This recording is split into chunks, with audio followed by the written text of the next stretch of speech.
evening from New York. If it seemed excessive that Khalid Sheikh Mohammed was waterboarded 183 times in 1 month, that Abu Zubaydah was subjected to the same technique 83 times during that same month, August 2002, tonight we have finally learned why. Our fifth story on the countdown, the Bush White House so desperate to establish a link between Saddam Hussein and al-Qaeda and make its case for war in Iraq, even as it insisted the link was undeniable and indelible, that it was already preparing ways for its intelligence agencies to begin torturing suspects in order to coerce testimony to that link, even if that evidence would be false. President Obama having left the door open to the possible prosecution of Bush administration officials who drafted and approved the torture of detainees. A new report from the Senate Armed Services Committee and its chair, Carl Levin, showing him just how high up the ladder culpability might reach. The Levin report revealing that in the first 8 months of 2002, the administration's program was being developed in consultation with the highest levels of the Bush White House. The goal to produce evidence of that supposed link between Iraq and al-Qaeda. Something, anything.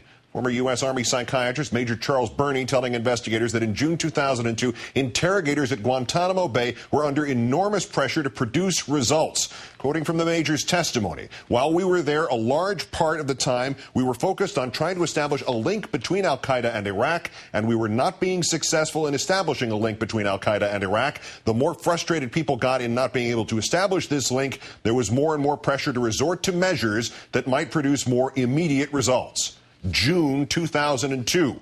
The Levin report revealing that military and intelligence officials had been exploring ways to break al-Qaeda and Taliban detainees many months before Justice Department lawyers issued their first memos justifying waterboarding and the other means of torture.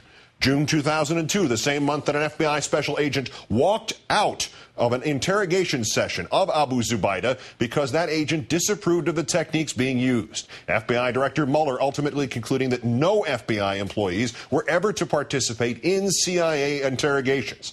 On April 16, 2002, just a couple of weeks after Abu Zubaydah was captured, the report stating that a military psychologist named Dr. Bruce Jessen circulated a draft exploitation plan to senior officials at the agency. That draft exploitation plan, described by New Yorker reporter Jane Mayer, who's written about Dr. Jessen's partner James Mitchell as, quote, a blueprint for cruelly coercive interrogations based on torture methods used by Chinese communist forces during the Korean War. The very same techniques that infamously produced false confessions from American GIs during that conflict. How exactly did we get from Chairman Mao's China to W's Gitmo? The military division that the Bush administration turned to devise its torture methods, the SERE unit.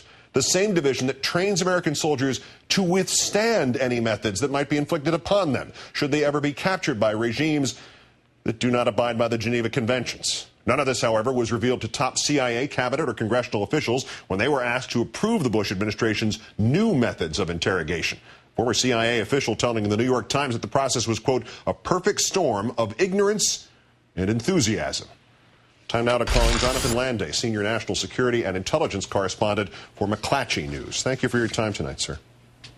My pleasure. So all this finally explains what this was about. We tortured to backfill, to get somebody to prove a link between bin Laden and Iraq that was obviously non-existent?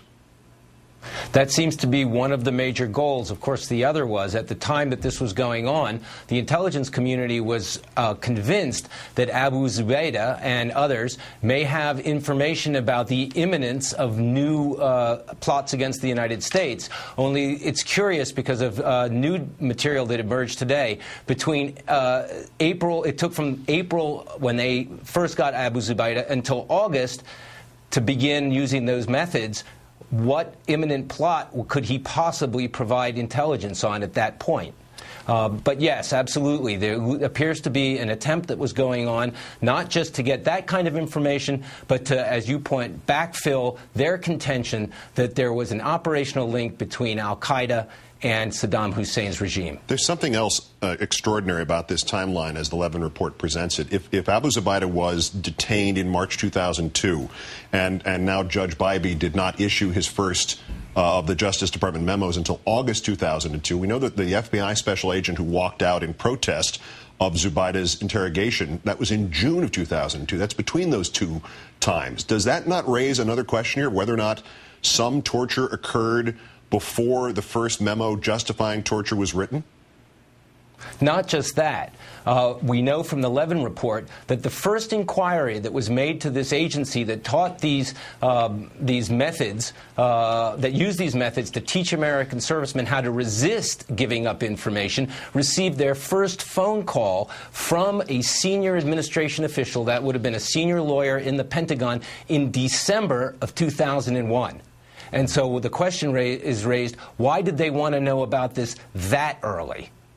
The entire program developed, as they said in here, in consultation with the Bush White House, which would have been then White House counsel Alberto Gonzales and Vice President Cheney's counsel David Addington and the Defense Secretary Mr. Rumsfeld and the then National Security Advisor Dr. Rice and the Attorney General Mr. Ashcroft. This did not happen in a vacuum at Langley or down at Gitmo, correct? That absolutely appears to be the case. In fact, I keep going back to that December 2001 telephone call to these gentlemen who actually developed the program, taught it to the CIA, and then, by the way, left the government, formed their own company, and became contractors to the CIA. That phone call was in December of 2001 from a Mr. Richard Schifrin, who was I believe, the Deputy General Counsel at the Pentagon in charge of intelligence. He answered to the General Counsel at the Pentagon, a man by the name of William Haynes, who was a member of this inner circle of lawyers that included Mr. Gonzales, that included other very senior, Mr. Addington, who worked for the Vice President. What provoked them to make that inquiry as early as December 2001? It's obvious that this was coming from the very top levels of the Bush administration. Last point, the connection to the Korean War. Obviously, the context would be lost on America 2009, but that was infamous. That was the original brainwashing. That was the Chinese communists deliberately eliciting false confessions by American POWs who didn't know anything, weren't guilty of anything. How exact was the match? Did we use that Chinese method not just to get some kind of confession, but specifically to get false confessions? Well, certainly the methods that were taught by these people in this small government agency to CIA interrogators and to military interrogators were based on these methods indeed. And the irony, as pointed out by the Levin report, is that the people who developed these techniques and then taught them had no experience whatsoever in interrogation. Their job, indeed, was to teach American servicemen how to resist these methods. McClatchy's senior national security and intelligence correspondent, Jonathan Landay. Great thanks for your insight, sir. My pleasure.